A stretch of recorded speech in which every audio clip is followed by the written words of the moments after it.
ku yaala London waa 24 bisha Maarch 2016 maalintuna waa Talaado studio-huna waa London Maxamed Axmed Xaaji Cagmadhiga ayaa idin warrami doona biidnillaahi kariim qodobada warka ugu waaweyn ee dunida iyo iminka wararka ka imanaya dhinaca gacanku waxa ay yihiin kuwo weli sidoodii u jira iyadoo weeraro ay jiraan kala duwan oo ah saddex waji weerarada lagu qaadayo dhinaca Iran ee Ameerikaanka iyo Israa'iil oo si gaar ah u weeraraysa dalka Lubnaan iyo waliba Iran oo iyaduna ka jawaabaysa weerarada lagu weerarayo oo weeraraysa wadamada ku yaala gacanka arrimahaasi oo dhan way taagnaayeen tan iyo 28 bishii hore dagaalku waxa la sheegay inuu galay maalinkii maanta maalintii 25aad iyadoo haba yaraatee ay jisan jirin waxyaabo muujin kara in wada hadal uu dhacayo iyo nabad laakiinse hadallo 24 saac la hadalhayay ayaa la beeniyay marka laga hadlayo madaxweynaha dalka Mareykanka Donald J. Trump oo sheegay inay wada hadleen Iran wada hadalkoodina uu noqday mid miro dhalay laakiin markiiba waxa hadlay afhayeenka baarlamaanka ee dalkaasi Iran iyo afhayeen u hadlay wasiirka arrimaha dibadda ee dalka Iran waxayna sheegeen waa hadal beena oo aan sal iyo raad toona lahayn anaguna Ameerikaan haddaan Iran ma aan arkin cid kale in aragtay iyada ay u taala arrintaas waxay noqotay arrin aan u wanaagsanayn dhagaha dunida marka la fiiriyo sababtoo madaxweynihii Mareykanka ayaa ka dhawaajinaya inay wada hadal yeesheen mirana ay dhaleen laakiinse haddana dhinaca kale Ameerikaanka ayaa la sheegay inay quuldareynayaan haddii suurtagal ahaan lahayd in dagaalku uu istaago iyadoo ay kor u kaceen sayladaha lagu kala iibsado dhinaca saliidda qeyriin iyo waliba gaaska oo la sheegay xaaladahaas inaanay wanaagsanayn madaxweynaha dalka Mareykanka Donald J. Trump ayaa ka dhawaajiyay 5 maalmood inay dib u dhigi doonaan weeraro ay damacsanayeen inay qaadaan 5 maalmood oo isxigta oo dabcan markii ay ka laabteen la sheegay suuqyada xoogaa inay wanaagsanaadeen marka la fiiriyo oo qiimihii uu noqday mid xoogaa hoos u degay laakiinse barmiilka shidaalka ama saliidahi $100 oo US ayuu joogaa marka la fiiriyo halkii uu ahaan jiray 67 waxa kale wararku ay sheegayaan mar 48 saac ka hor Donald J. Trump uu ka dhawaajiyay in laga qafiifinayo ama laga dabcinayo dowladda Iran cunaqabateennada qaar inuu qiil uga dhigay in la doonayo in la dejiyo sayladaha lagu kala iibsado shidaalka iyo gaaska oo markaa oo kor u kaceen laakiinse Iran waxa ay sheegtay waxaas oo dhan inaanay waxba ka jirin laakiin ay ujeedku u yahay bay yiraahdeen Donald J. Trump inuu iska iibiyo adduunka isagoo u muujinaya in uu isagu gacanta ku hayo arrimaha shidaalka qiimahooda iyo waliba suuqyada kale ee wax lagu kala iibsado laakiinse ma muuqato marka la fiiriyo arrin soo degaysa marka laga hadlayo maalinta 25aad ee weerarada gacanka ka socda habeenkii xalay ahaa warar ayaa jiray sheegaya dhinaca Bahrain iyo dhinaca Kuwait iyo dhinaca Saudi Arabia inay Iran weeraro kala duwan ay ku qaaday iyadoo ay ka qayb tahay barnaamijka joogtada ay ka dhigatay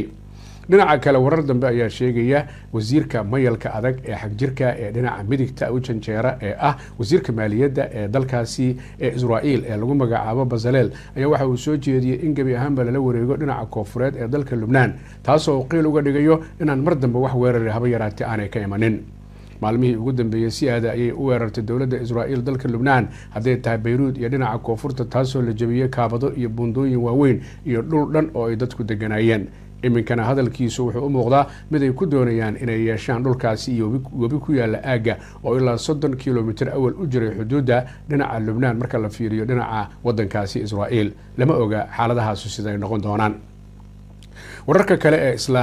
aagaasi waxa kamid ah in dowladda Iran ay shaaca ka qaaday in aanay haba yaraatee weerarin ee saldhigga ku yaala badweynta Hindiya halka lagu magacaabo Diego Garcia oo ay dowladda Britain saldhiggeedu uu ku yaalo Ameerikaankuna uu ka codsaday maalmo ka hor inuu adeegsado si halka uga weeraro dowladdaasi Iran laakiinse wararkii hore ee ay sheegeen wadamada reer galbeedka qaarkood oo ahayd inay Iran ay weerartay habeenimo oo ay gantaalo la beegsatay saldhiggaasi ayay Iran waxay ku sheegtay war aan sal iyo raad toona lahayn Iran aanay weerarin Iran warka waxa ku raacay qolyahan reer galbeedka iyo waliba gaashaanbuurta ninka madaxda ka Mark Rutte oo yiri waa wax jira inaanay Iran u dhawaanin oo aanay weerarin aagaasi laakiin warkan uu ka yimid weerarka inay Iran qaaday dhinaca Israa'iil oo Israa'iilna looga bartay sida la sheegay wararna haba yaraatee waxba ka jirin oo isku dira oo ku tiri ku taana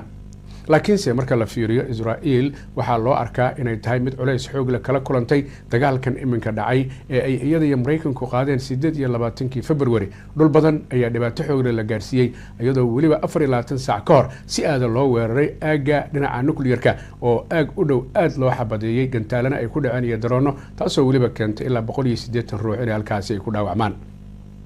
laakiinse waxay u muuqataa iminka Ameerikaanka iyo Israa'iil marka la fiiriyo inay si aad u baadi goobayaan in la joojiyo colaadda laakiin Iran uma muuqato inay joojinayso balse waxay wadataa shuruudo aad u adag hadiiba ay dhacayso in wada hadal la gelayo oo dagaalka markaa la joojinayo dalalka kale ee dhibaatada xoogga leh ay soo gaartay waa dalalka ku yaala gacanka oo ayagana dhib xoog leh ka soo gaaray maadaama ay ku yaalaan saldhigyada Ameerikaanka gaar ahaan wadamadan Kuwait iyo waliba Qatar iyo boqortooyada Saudi Arabia laakiin weeraradu ay sii gaareen wadankan istaga Imaaraadka Carabta lafaantiisa wadanka Bahrain iyo saldanada Oman iyo dhowr wadan oo kale oo islaam ah oo aaga ku yaala taasina ay ka dambeysay maalmo ka hor Riyadh inay isugu tageen 12 wadan oo islaam iyo caraba wasiiradooda arrimaha dibadda ayagoo ka hadlayay xaaladan aan qumanayn ee Iran ka timid sidee loo xakameyn karaa sidee laga yeeli karaa iyo arrimo badan laakiin haba yaraatee aan waxba markaasi aan tallaabo la qaadan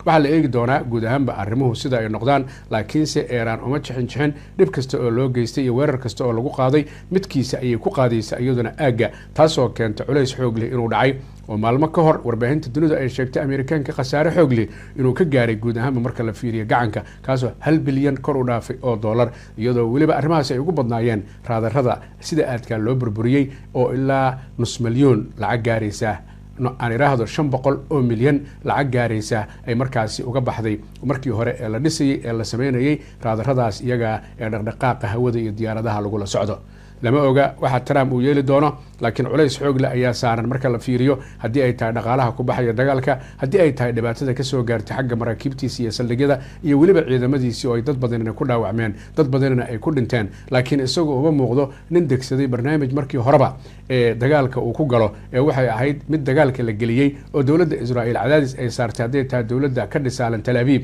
iyo qolyahan kale oo ololeeya Israa'iil danaheeda ee ayuu ku sugan Ameerika inay lugaha u geliyeen laakiin la yiri dagaal ama colaad ama dhibaato af la qabta ay leedahay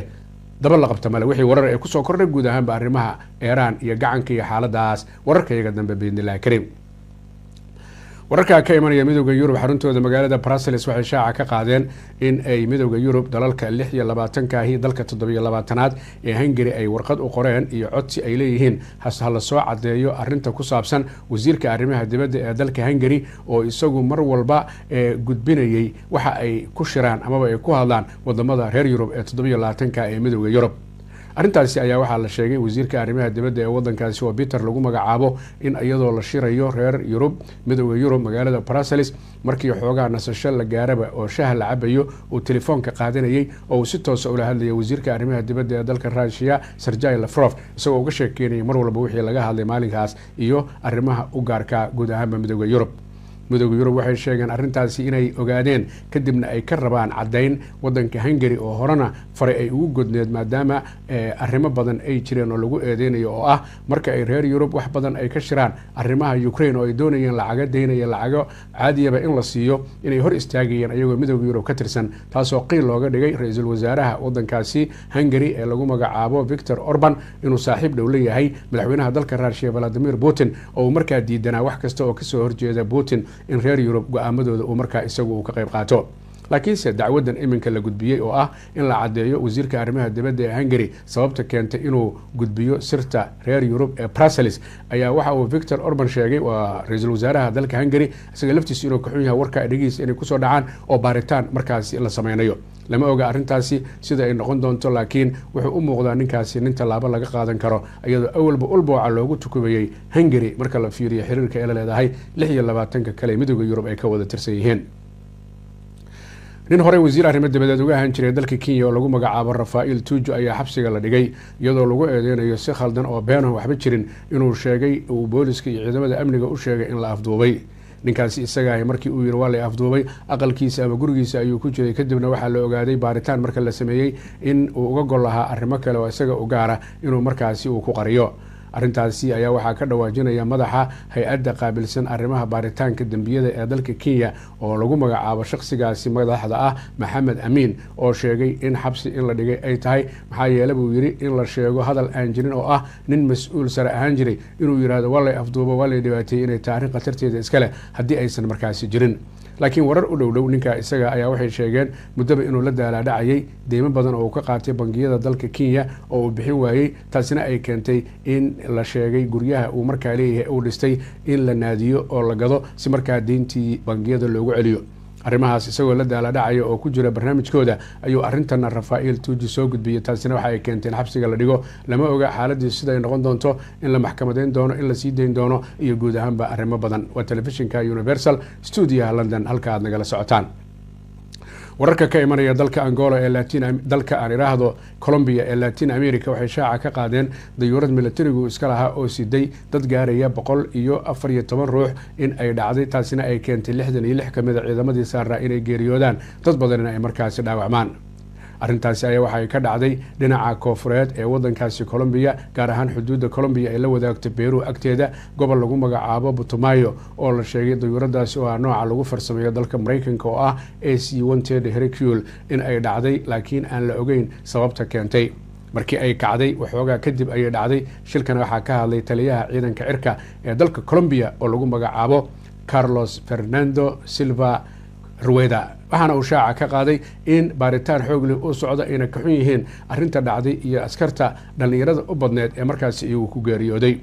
wararku waxay sheegeen inuu kale uu hadlay madaxweynaha wadanka Colombia Gustavo Petro oo sheegay inuu ka xun yahay arrinta dhacday laakiinse uu haddana ku dadaalayo arrinta muddo laga maagayay ama dib u dhacday in la meel mariyo oo ah sidii loo hormarin lahaa guud ahaanba qalabka ciidamada kala duwan ee lugta iyo marka la fiiriyo dhinaca cirka oo la yiri horay ayaa barnaamijyadooda loo sameyn lahaa laakiin dhowr jeer markaasi xagaldaacina ay timid ama markaasi dib loo dhigay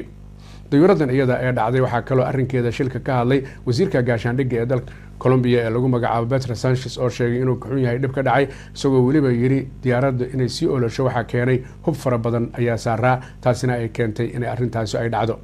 wararku waxay sheegayaan noocan diyaaradaha AC-130 ee lagu farsameeyo dalka Mareykanka in culeysyo badan ay ka yimaadeen oo marar badan wadamada Latin America iyo dalal kaleba iyadoo markaasi hawada ku jirta ay dhacdo iyadoo aan la ogeyn sababta keeni karta laakiin la saluugayo marka la fiiriyo qaabkii sida markii dhismaheedu uu ahaa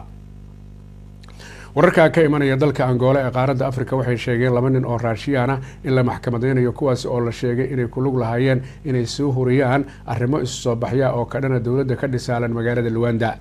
raggaasi iyaga ayaa la sheegay inay xiriir la leeyihiin qolyaha culashooda u shaqeeyayaalka ee Afrika tagay waqti hore ee lagu magacaabo Wagner oo 10 sano u dambeeyay halkaasi joogay wararku waxay sheegeen ama boqolyaha iyagu eedeynaya ragga Raashiyaanka ee labada ee reer Angola waxay sheegeen nimankaasi inay ku daabnaayeen qolyo dhinaca siyaasadda oo markaas iyagu Afrika ka xoogsada taasina ay keentay inay carqaladeeyeen amniga iyo siyaasadda marka la fiiriyo iyo faragelin lagu sameeyay arrimaha gudaha ee dalka Angola laakiinse garyaqaanada u doodaya labadan ee Raashiyaanka waxay sheegeen arrimahaas inaanay waxba ka jirin raggani Wagner inaanay shaqo ku lahayn siyaasad inaanay shaqo ku lahayn laakiin ay ahaayeen qolyo dhinaca dhaqanka faafiya marka la fiiriyo ee dhinaca Raashiya dalka Raashiya iyo dalka kale Angola waxay ahaayeen dalal xiriirkoodu aad u sareeyo waqti hore tan iyo intii ay gobonimada qaadatay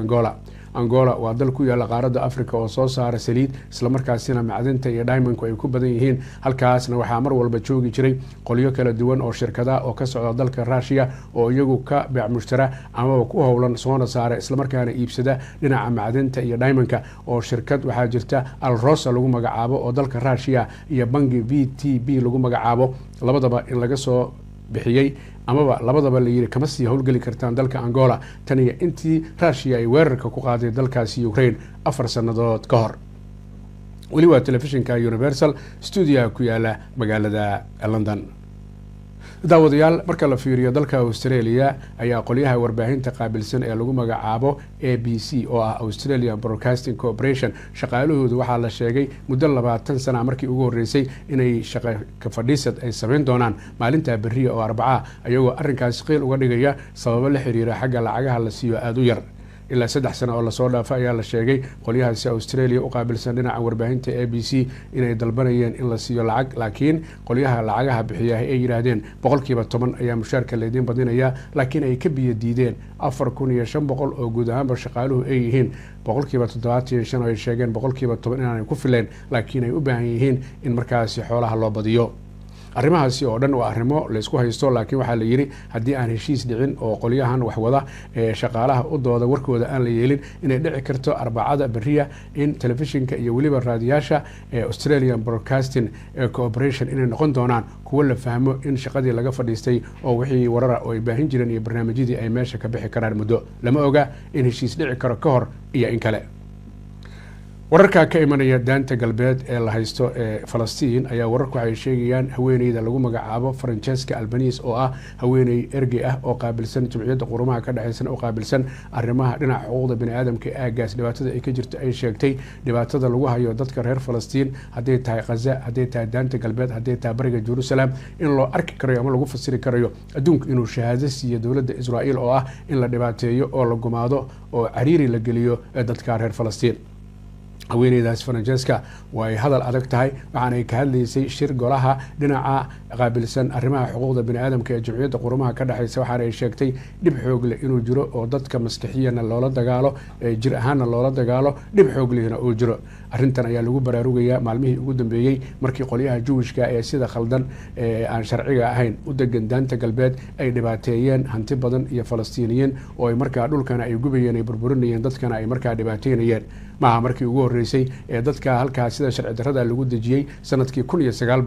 1967 ilaa hadda ay dhibaato xoog leh ay wadaan cid ka hortagtana haba yaraatee aanay jirin laakiin maalmihii ugu dambeeyay tan iyo sanooyinkii ugu dambeeyay intii Gaza la weeraray dowladda Israa'iil barnaamij ayaa jiray ay degsatay oo ah inay isku sii ballaariso daanta galbeed iyo waliba bariga Jerusalem si ay uga hortagto wax lagu magacaabo dhul iyo waliba dowlad ay markaa Falastiin ay yeelan karto dhinaca kale wararku waxay sheegeen si aad in loo gumaado dadka xabsiyada ku jira reer Falastiin ee gudaha wadankaasi Israa'iil oo cuntada loo diiday oo la garaaco oo indhaha laga xiro oo biyo lagu daadiyo habeennimadii oo aad loo dhibaateeyay oo walibana cuntadii inta loo diiday nafaqadii loo diiday biyihii loo diiday dhib xoog leh oo jiro dad badan oo u dhashay dalka Israa'iil oo iyagu ka shaqeeyay qolyaha militariga iyo garyaqaano ayaa ogaaday kadibna qaarkood ay ka hadleen sida haweeney generaal ahayd oo haddana ahayd looyarad amaba garyaqaan oo ka hadashay in dadka aad loo dhibaateeyo laakiin dowladda Israa'iil ay haweeneydii shaqadana ka saartay lana dagaashay ay markaasina ay xabsi dhigtay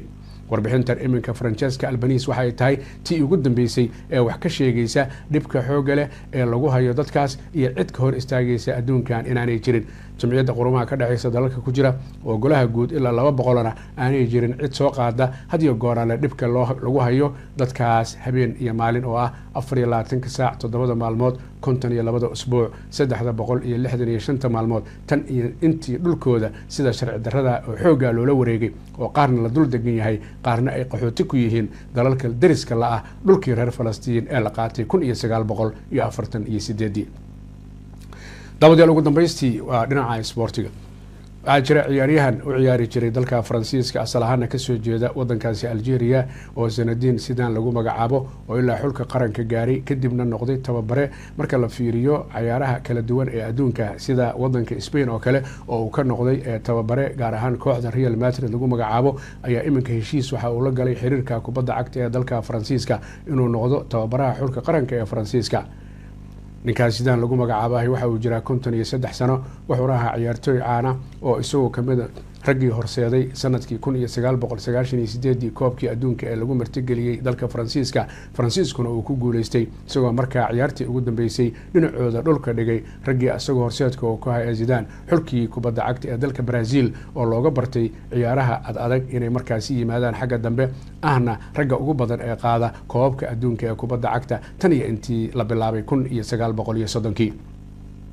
Zidane waxa uu ahaa ciyaartoy kadib sii ciyaaray ciyaaraha kubadda cagta ee FIFA isagoo matalaya dalka Faransiiska laakiin ay dhacday 2006 isagoo ciyaartii ugu dambeysay kaalinta labaad ay ka galeen ee Talyaanigan ay wada ciyaarayeen in markaas hadal qalada amaba caaya ama gafa uu ku yiri nin ka tirsanaa ciyaartoyda dalka Talyaaniga oo magaciisa la dhihi jiray Marco Materazzi ninkaasi isaga ah ee Marco Materazzi waxa uu ahaa nin hadal ku yiri kadibna Zidane uu ka carooday kadibna uu hertiyay oo laabta ka hertiyay ninkii Talyaaniga ahaa taasina ay keentay calaamada cas in la siiyo oo markaasi laga fadhiisiyo ciyaaraha iyadoo ciyaartii ay tahay ciyaar final oo kama dambaysa tababare ayuu noqday 2 jeer ayuu koob u qaaday kooxda Real Madrid 2016 2018 waa sanad ciyaareedkaas markana 2019 ilaa 2020 iminka heshiis ayuu galay isagoo arkaya ayaguna ay arkayaan xiriirka kubadda cagta ee Faransiiska inuu yahay nin shaqada ka soo bixi karaya iyadoo la isu diyaarinayo koobkii dunida ee kubadda cagta ee FIFA ee bisha June 11 ilaa 19 July ka dhici doona Mareykanka iyo waliba Mexico iyo waliba dalka Canada isla Faransiiska ciyaaryahanka lagu magacaabo Kylian Mbappe ayaa isaguna shaaca ka qaaday isagoo warbaahinta la hadlay inuu iminka uu caafimaad qabo kadib markii uu dhowr ciyaarood ka fadhiistay iyadoo jilibka jug xoog leh ay ka gaartay waa 27 jir u ciyaara xulka qaranka ee dalka Faransiiska laakiin iminka ka ciyaara dalka Spain waxa uu sheegay inuu ciyaari karo ciyaaraha saaxiibtinimada ee soo socda ee kubadda cagta ee Faransiiska xulkoodu la yeelanayo 26 dalka Brazil 3 bari kadibna xulka kubadda cagta ee dalka Colombia marka daba la fiiriyo dalka Faransiiska waxa uu kamid yahay wadamada sida aadka ah ugu horeeya ciyaaraha kubadda cagta ama ha noqoto marka UEFA laga hadlayo Yuruba ama ha noqoto dhinaca adduunka laakiin inaan midna laga tagin koox kasta oo ciyaaraheedu ay aad u sareeyaan ama Yurub ha ahaato ama Latin America inta badan dadka u ciyaara waliba reer Yurub waxay u badan yihiin dad ajnabi ah oo ka yimid meelo kale gaar ahaan reer Yurub dadka u ciyaarahay waa dad ka yimid ama dhinaca Carabta ama dhinaca Afrika ama Latin America laakiin markay noqoto xul kubad cageed qolo walba dalkeeda ay u laabanaysaa xaqada ayaa markaa imanaysa waanu eegi doonaa wixii guud ahaanba ku soo kordha ciyaaraha dhinaca kale ugu dambeystii wadanka Eritrea oo 18 sano aan ciyaarin ciyaaraha kubadda cagta ee qaramada qaaradda Afrika ayaa markii ugu horeysay loo ogolaaday oo awal ka ahaa dibad joog waxay wada ciyaareen wadanka lagu magacaabo Eswatini horena loo oran jiray Swaziland ee ku yaala qaaradda Afrika waliba ciyaartaasi waxay ka dhacday dhinaca Morocco hadda kadib Eritrea waxay noqon doontaa inay ciyaarto ciyaaraha kala duwan ee kubadda cagta ee qaaradda Afrika inta ayaan ku soo gabagabeynaa wararkeena caalamka